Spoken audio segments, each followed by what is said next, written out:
नमस्कार, मैं हूं AK कश्यप और आज इस वीडियो में चर्चा करेंगे 8वें वेतन आयोग में मिलने वाले कुछ महत्वपूर्ण पॉइंट जो आपके लिए काफ़ी महत्वपूर्ण है। अगर आप सेंट्रल एम्प्लॉय या पेंशनर्स हैं तो आपके लिए वीडियो काफ़ी महत्वपूर्ण है। ये वीडियो इसलिए ज़्यादा महत्वपूर्ण है कि आज जो 8वें वेतन आयोग पे चर्चा करने जा रहे हैं इसमें वो लेटर को देखेंगे जो NC-JCM स्टाफ साइट के द्वारा लिखा गया है। इसके अलावा यहाँ पे ये भी बात को देखेंगे कि जो केंद्र सरकार ने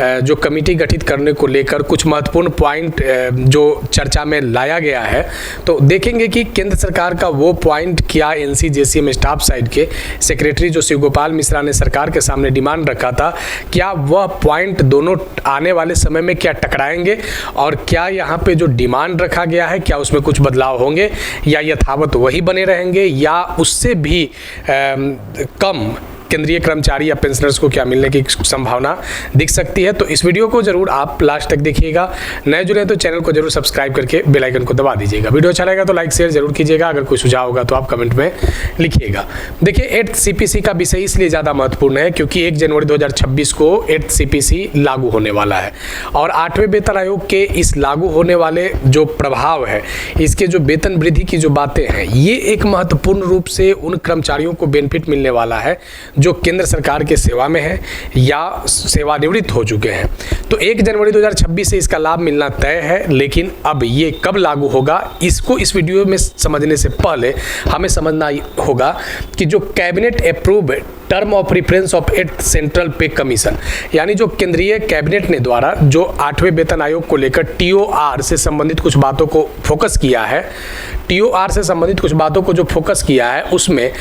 हम इसीलिए इसको चर्चा में लाए हैं क्योंकि देखना है कि जो एक डिमांड किया गया था वह डिमांड कहीं से टकराए ना। सबसे पहले यहाँ पे जो पॉइंट पर चर्चा किया गया है कि अगर 8वां वेतन आयोग आता है तो उसमें economic condition in the country, यानी जो हमारा देश है उसके इकोनॉमिक कंडीशन को देखते हुए कार्य किया जाएगा। इसके अलावा नीड फॉर फिजिकल प्रूडेंस की भी यहाँ पे बात हुआ है। दूसरा यहाँ पे पॉइंट पे चर्चा हुआ है उन लोगों के लिए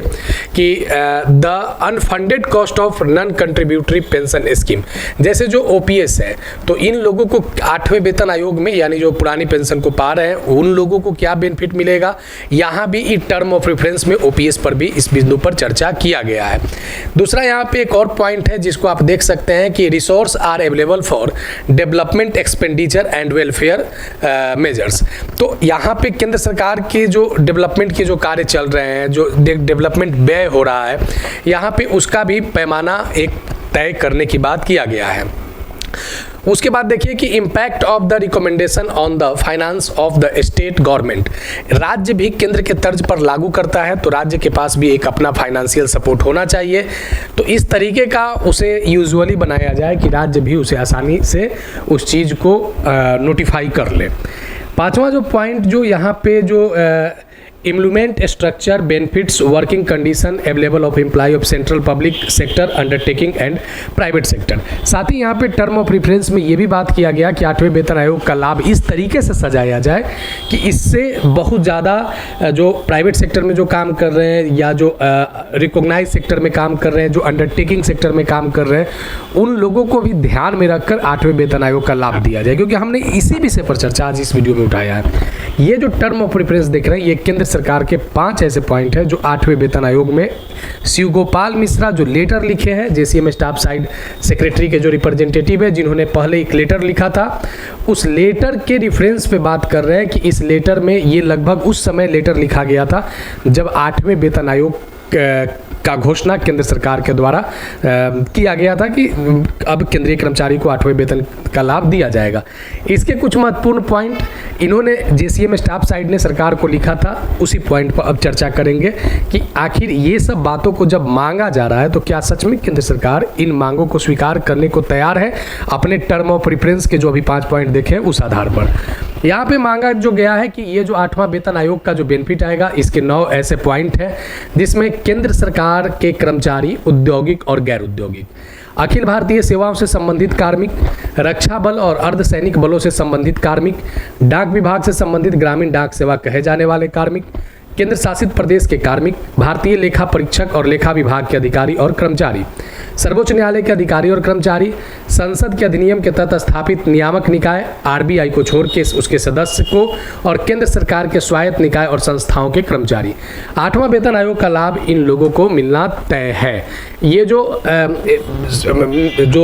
mister Shivgopal Mishra JCM staff side ने इन लोगों के लिए जो एक लेटर लिखा था जिसमें वेतन की बात किया था, जिसमें भत्ते की बात किया था और अन अलाउंस और फैसिलिटीज, पेंशन ग्रेचुइटी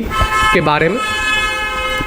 पेंशन और ग्रेचुइटी के बारे में बात किया था। अब यहाँ पे देखना क्या है कि ये इन लोगों के लिए जब डिमांड किया गया है तो कौन कौन से ऐसे पॉइंट को उस लेटर में मेंशन किया गया है जिसे केंद्र सरकार क्या आने वाले समय में अपने टर्म ऑफ प्रेफरेंस को ध्यान में रखते हुए क्या इन पॉइंटों को मान सकती है। तो सबसे पहले यहाँ पे देखिए जरा कि लिखता क्या है कि केंद्रीय सरकारी कर्मचारियों की श्रेणियों के लिए 1/1/2026 तक व्यापक संशोधित वेतन पैकेज तैयार करना है। अब ये वेतन पैकेज में सेवानिवृत्ति लाभ, कल्याण संबंधी मामले आदि का निर्धारण करेगा ताकि न्यूनतम वेतन को सभ्य और सम्मानजनक जीवन निर्वाह वेतन के रूप में प्रदान किया जा सके। यहाँ पे एक चर्चा जो हुआ है 15वें भारतीय श्रम सम्मेलन 1957 की सिफारिश के संदर्भ में,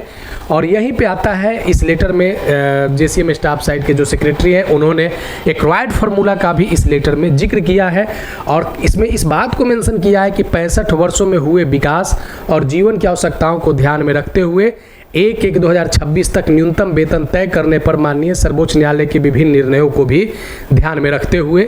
वर्ष 2019 में राष्ट्रीय न्यूनतम वेतन नीति निर्धारण करने के लिए श्रम रोजगार मंत्रालय द्वारा गठित एक विशेषज्ञ समिति की सिफारिश पर उपभोग इकाई 3 परिवार की इकाई से बढ़ाकर 3.6 परिवार इकाई तक करने का विचार कर रहा है। अभी जिस विषय को लेकर सबसे ज़्यादा चर्चा है कि आखिर जो 8th पे कमीशन में 8वें वेतन आयोग में अगर न्यूनतम वेतन बढ़ेगा तो उसमें सबसे पहले फैमिली यूनिट की ज़रूरत है। तो यहाँ पे जिस विषय को इस लेटर में उठाया गया था, इस विषय में फैमिली यूनिट 3 से बढ़ाकर 3.6 करने की बात किया गया है, 3.6 करने की बात किया गया है। दूसरा यहाँ देखिए कि इस लेटर में इस बात का भी चर्चा हुआ है कि 8वें वेतन आयोग में अव्यवहार्य वेतनमान, जैसे अब भी 7वें वेतन में लेवल 1, लेवल 2 इस तरीके के अलग अलग लेवल निर्धारित है। 8वें वेतन में जेसीएम स्टाफ साइड सेक्रेटरी ने सरकार को लेटर में लिखा था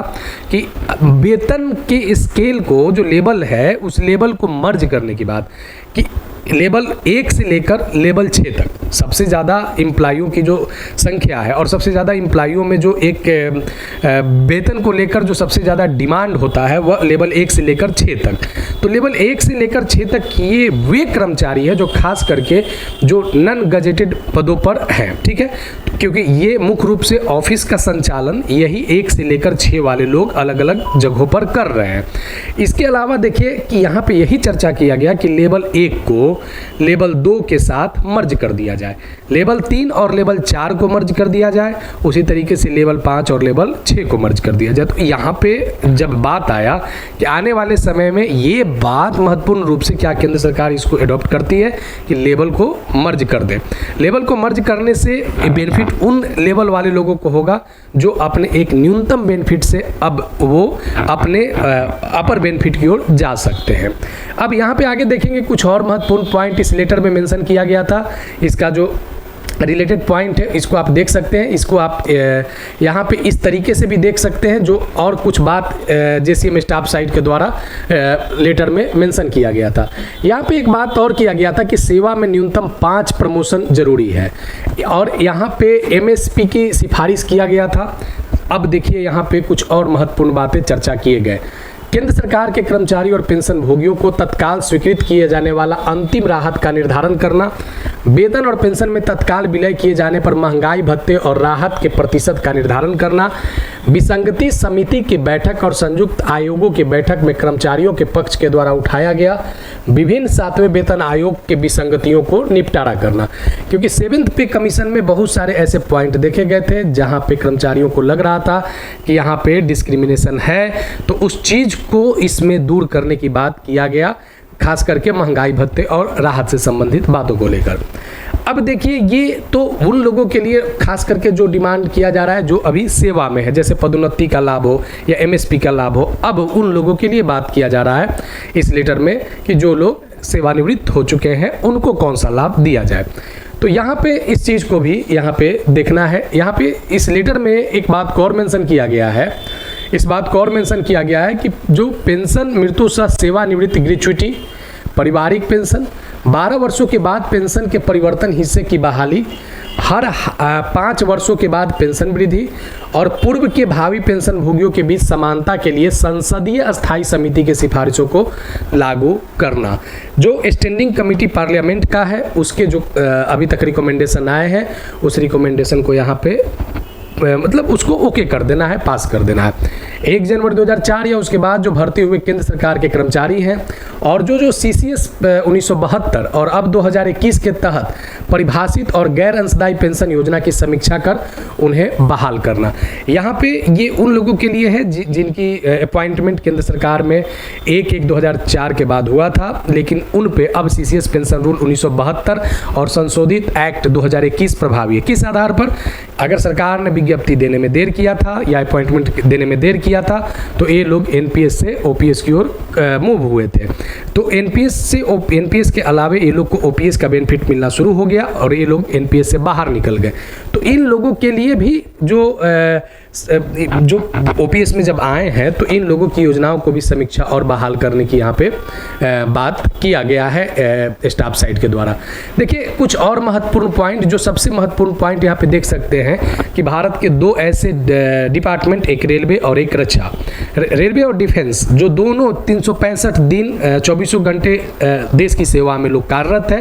तो इन लोगों के लिए भी कुछ महत्वपूर्ण मांग इस लेटर में किया गया था, जिसमें सबसे पहला पॉइंट यहाँ पे देख लेंगे कि रेलवे डिपार्टमेंट के लिए यहाँ पे मांगा गया था कि जो रेलवे कर्मचारी हैं उनके भी जो प्रकृति शामिल जो जोखिम है उनको भी ध्यान में रखते हुए क्योंकि इसका जो कुछ महत्वपूर्ण बेनिफिट है वो देने की ज़रूरत है, क्योंकि ये लोग 365 दिन 24 घंटे काम करते हैं। ठीक इसी अलावे